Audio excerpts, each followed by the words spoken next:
On est parachat Teruma, vidéo numéro 3. D'abord Hachem el Moshe les morts. Hachem a dit à Moshe, d'abord el Béné Israël, parle au Béné Israël, Veikrou li Teruma, ils me prendront un prélèvement. Mais et kol ish asher idevenu libo, tikrou et terumati. Tout celui qui a devenu libo, c'est quoi? Ça veut dire son cœur veut donner. Tikrou et terumati, vous prendrez ma teruma. C'est un peu drôle de pasouk. D'abord, c'est quoi veikrou li teruma? Veitenu li. Et terumati. Alors, en principe, terumati, c'est ma teruma. Mais si véritablement, ça veut dire comme si tu dis, rends-moi ce qui m'appartient en fait. Et ça, c'est-à-dire, en vérité, c'est tout le monde le dit, mais par exemple, c'est pourquoi Hachem il avait besoin qu'on donne. Par exemple, c'est écrit qu'il y avait les pierres précieuses, il y avait 12 pierres précieuses. Chaque tribu avait sa pierre qui lui convenait. Il avait chaque pierre. C'est écrit qu'ils avaient des pierres précieuses. Nessim, c'est quoi Nessim? Les chefs de tribu. Mais Nessim, ça veut dire aussi en hébreu les nuages. C'est écrit que chaque Nessim, il trouvait dans sa manne, il avait trouvé une pierre précieuse qui correspondait à sa tribu. Il a mis à Kadosh Baruch Hu. Donc en fait, on voit que Kadosh Baruch Hu, il aurait pu tout donner. Premièrement, pourquoi il a donné au Nessim et les Nessim donnent à Moshe Rabbeinu? Que Moshe Rabbeinu, devant sa porte, tend toutes les 12 pierres. Deuxièmement, si déjà Hachem il a fait ça pour les prières précieuses, qu'il le fasse pour le reste. Mais c'est ça, c'est la base du judaïsme en vérité. Tzedaka, ça vient du mot tzedek. C'est quoi tzedek? C'est la justice. En quoi la tzedaka, c'est la justice? Il faut savoir une chose, que tout ce que Hachem nous demande à donner, il ne nous demande jamais de donner ce qui nous appartient. Elle a dit, je t'ai demandé quelque chose à toi. Je t'ai donné la maison et je te demande de faire une mezouza. Je t'ai donné un habit, je t'ai dit de faire le tzitzit. Nous on va rajouter. Je t'ai donné du temps. Rends-moi quelques heures. La même chose pour tout ce que Hachem lui a donné. Encore plus ce que Hachem lui a donné plus que les autres. La Sheikh HaKadosh dit il n'y a aucune raison qu'Akadosh Baruch Hu donne à l'un plus qu'à l'autre. On est tous ses enfants, il nous aime tous. On a dit que si quelqu'un donne tout son héritage à l'un de ses enfants, c'est évident que ce qu'il veut donner, c'est pas que tout appartient à l'un d'eux. Parce qu'Akadosh Baruch Hu, il veut que ce que le père veut, c'est que celui soit le gérant. C'est-à-dire, en vérité, ce que Akadosh Baruch Hu, il veut dans sa bonté, c'est qu'on s'associe à lui. C'est un mérite qu'il nous a donné. Il nous a donné le mérite de faire partie de la création, de faire partie de l'entretien du monde, de faire partie du fonctionnement de la terre. Dans tout, c'est comme ça. Akadosh Baruch Hu, il a un Mishkan. Il aurait pu lui-même le donner, sans problème. Akadosh Baruch Hu, il nous donne cette possibilité de s'associer à lui, de fabriquer le Mishkan, de faire partie d'un tabernacle dans lequel je reviendra, et chaque personne qui donne, il a un mérite éternel. Imaginez-vous, le Mishkan, il est resté jusqu'à présent. En 400 ans, on l'avait utilisé, même aujourd'hui, il existe. C'est éternel. Akadosh Baruch Hu, il aurait pu faire que les yeshivot, ou les avrichim qui étudient dans les yeshivot, n'ont pas besoin d'aller demander de l'argent aux autres. Si à eux, si Akadosh Baruch Hu s'occupe de tout le monde, c'est sûr qu'il va s'occuper de ceux qui étudient la Torah. Pourquoi Hachem il a fait en sorte qu'on a besoin de ramasser de l'argent? Parce que Akadosh Baruch Hu, il veut que tous les êtres humains, tous les bénis d'Israël, soient associés à la mission. Il y a une histoire très intéressante. Que témoignage, c'était le Chafetz Chaim voulait agrandir sa yeshiva. Et donc il avait besoin d'une grande somme. Il y avait là-bas un juif qui n'avait pas d'enfant. Il a dit à sa femme, écoute, on n'a rien. Viens, on va aller chez le Chafetz Chaim, on va offrir la totalité de la yeshiva. On aura le mérite éternel. Bon, malheureusement, il y a eu ensuite la guerre mondiale, mais au moins, c'est un mérite. Il est venu, il s'appelle Groberkop. Comment il s'appelle? Parce que c'est même, jusqu'à présent, je crois, qu'il y a encore la plaque dans la yeshiva, parce que je crois que la yeshiva du Chafetz Chaim, elle est restée encore au Binyan. Il y a encore cette plaque. En tout cas, il y a des gens qui ont vu cette plaque. Donc, il est venu chez le Chafetz Chaim. Il a dit, nous, on veut tout payer. Le Chafetz Chaim lui a dit non. Il dit, tu crois que la Torah, elle t'appartient seulement à toi? La Torah appartient à tout le peuple juif. Il faut que tout le peuple juif ait le mérite de la Torah. Il y avait une yeshiva à Petar Tikva. C'est la yeshiva dans laquelle Rav Chaim Kanievsky a étudié d'ailleurs. Et il y avait là-bas le Rosh Yeshiva, chaque matin. Il se trouvait à la porte de la synagogue, du Shtiblar, et il ramassait de l'argent. Comme il avait. Chacun donnait une petite pièce. On lui a demandé une fois, Rav, vous imaginez que ce que vous ramassez chaque matin, ça va soutenir la yeshiva? Moi, tu vas gagner. Plus c'est un Rosh Yeshiva. Il a dit, vous croyez que je fais ça pour soutenir la yeshiva? La yeshiva n'a pas besoin de vous. Je fais ça pour soutenir la ville de Petar Tikva. Grâce à cette tzedaka que les gens de Petar Tikva donnent pour aider la Torah, c'est par ce mérite-là que la ville est sauvée. Que la ville va prospérer, que les gens de la ville, ça va éviter je ne sais pas combien, mais ça va éviter beaucoup de problèmes aux gens de la ville. C'est pour ça que je ramasse l'argent. C'est ce que le Chafetz Chaim lui a dit, mais la Torah, elle appartient à tout le monde. Je ne veux pas que seulement vous. Il lui a dit non, moi je veux tout donner. Il a dit, comment vous m'empêchez de faire une mitzvah? Qu'est-ce qu'ils ont fait? Ils ont décidé, ils vont aller din Torah chez Rav Chaim Ozer Grodzinski. C'était le Dolador, Rav Chaim Ozer. Ils sont partis jusqu'à Varsovie, et à Varsha, chez din Torah, chez Rav Chaim Ozer. Rav Chaim Ozer, il a dit, d'un côté, ce juif-là, il a raison. Il veut tout donner. On ne peut pas empêcher quelqu'un de faire une mitzvah. D'un autre côté, le Chafetz Chaim, c'est le Mishnah Berurah, c'est Sanhedrin. Il est venu, il a fait une pshara. On dit une pshara, comment dire, j'ai oublié, bon, un compromis. Il a dit, toi, tu vas offrir tout le Mizrach, tout le mur d'avant, avec le Aron HaKodesh, ce sera toi. Et le reste de la yeshiva, c'est pour toi. C'est ça la base. Akadosh Baruch Hu n'a pas besoin de nous pour construire le Beth Amikdash. Il veut qu'on ait ce mérite de la Torah. C'est un mérite éternel.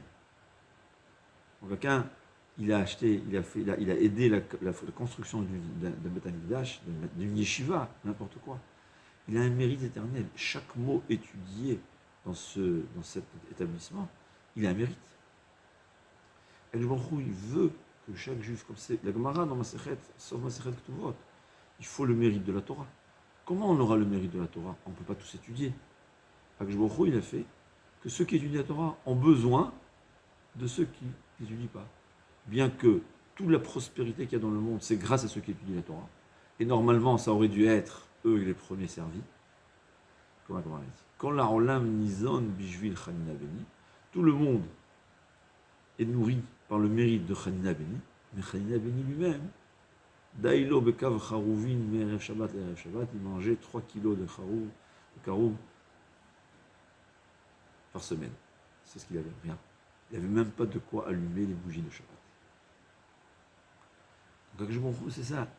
Ikrou litéromati, ça veut dire, au fait, ce que Akadosh Baruch Hu devait donner pour la construction du Mikdash, ou aujourd'hui pour la construction d'un endroit d'Akadosh Baruch Hu, d'un Mikdash Me'at.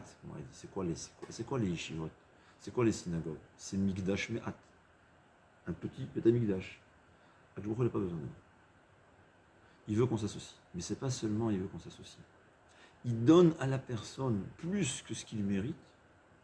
Comme ça, il va donner une partie pour qu'il verse ce qu'Akadosh Baruch Hu lui a donné en plus que ce qu'il avait besoin, pour qu'il le verse et qu'il le donne à la synagogue, ou au Beth Midrash, ou à la Torah. Et c'est la même chose pour les pauvres. On en parle ici principalement de la Torah, qui est encore plus que les pauvres, comme on a dit. Ouais, que donner à ceux qui étudient la Torah, c'est aussi indigne de pauvres, parce qu'eux aussi n'ont pas de quoi manger. Mais c'est un pauvre qui étudie la Torah, c'est encore plus élevé qu'un pauvre qui n'étudie pas la Torah. Il faut donner à tout le monde, évidemment. Comme l'avoir dit, il faut partager ses mérites. Mais il faut savoir qu'à Kadosh Baruch Hu, l'homme, il méritait 100 000. Il faut le donner au-delà de 100 000. Le Maaser, où en principe quelqu'un disait le Chomesh, un cinquième de plus, il a donné 120 000, parce que ces 20 000, c'est pas ce qu'il méritait. Je pourrais lui donner 20 000, comme ça il pourra les reverser à la yeshiva, pour les reverser aux pauvres. C'est la justice. Il a eu plus que ce qu'il a besoin, comme ça il aura un mérite. C'est ce que Hachem nous dit. Tikro et terumati, c'est le materuma. Prendrez-en, vous prendrez, vous ne me donnez pas. Je reprends ce qui m'appartient. C'est-à-dire, non seulement quand quelqu'un il donne de l'argent, il a ce mérite de s'associer à Kadosh Baruch Hu, il doit comprendre que tout ce qui est en dessous d'un cinquième de ses entrées, c'est pas quelque chose que Kadosh Baruch Hu lui a donné pour lui-même. C'est quelque chose que Kadosh Baruch Hu lui a donné pour donner aux autres. Et il ne fait que rembourser sa dette. Et au point où Rahman al-Islam, le Roi Chaim HaKadosh, il dit que celui qui ne donne pas de tzedaka, c'est un oshek. C'est quoi un oshek? C'est un voleur. En français, on dit voleur. En hébreu, oshek, il y a deux sortes de vols.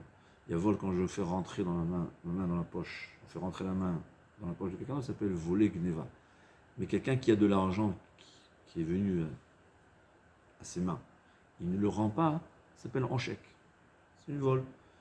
Il n'a pas payé ce qu'il devait. Cet argent lui est venu par Akadosh Baruch Hu, mais il n'a pas donné à qui il le devait.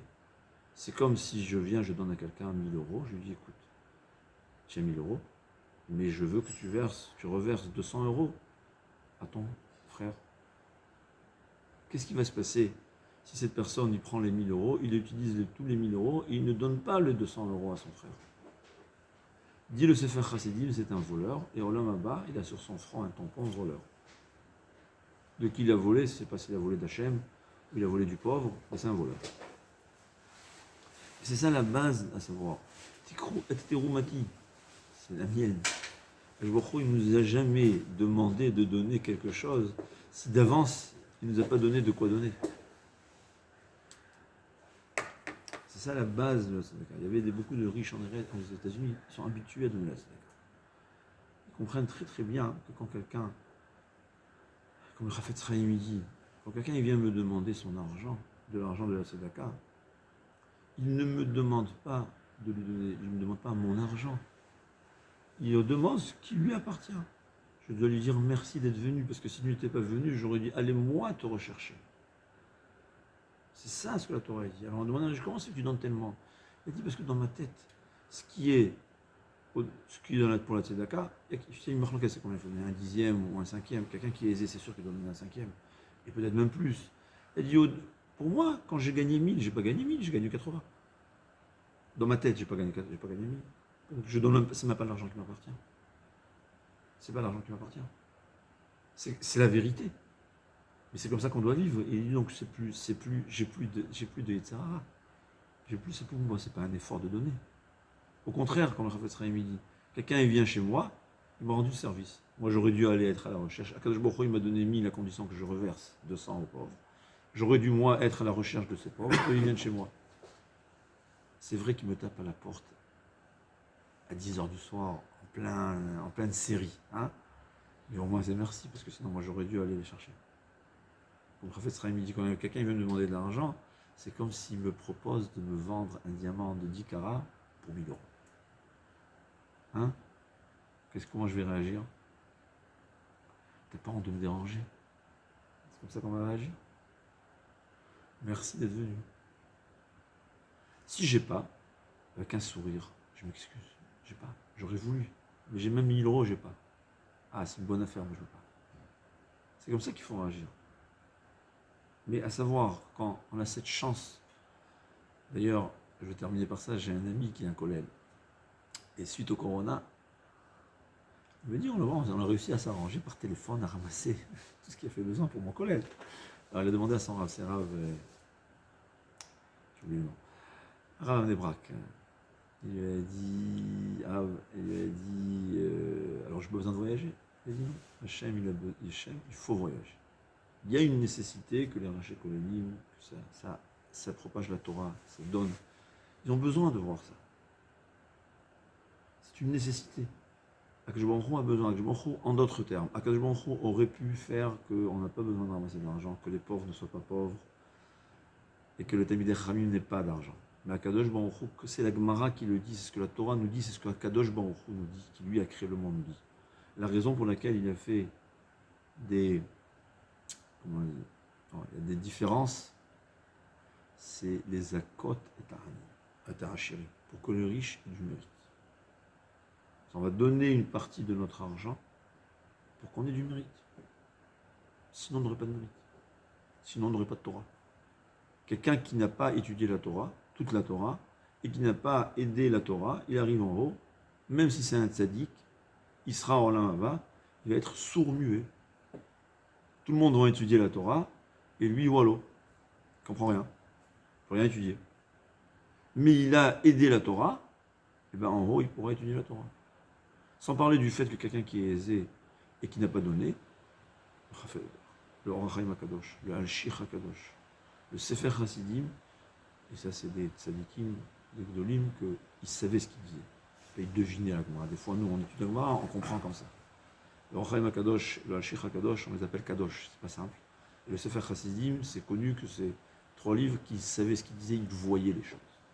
Quelqu'un qui ne donne pas tzedaka selon la mesure qu'il doit donner à son niveau, c'est un voleur. Il a volé des pauvres. Rien de pire. Et quelqu'un qui ne donne pas au Beth Amikdash, il va arriver en haut, il dit, mais je t'ai donné de l'or, pas pour que tu le gardes dans ta poche, pour que tu le donnes au Beth Amikdash. Et tu ne l'as pas donné. Quelle sensation c'est? Tikrou et terumati. Veikrouli terumati. Vous prendrez, vous me rend à Kadosh Baruch Hu ce qui lui appartient. Kol tov.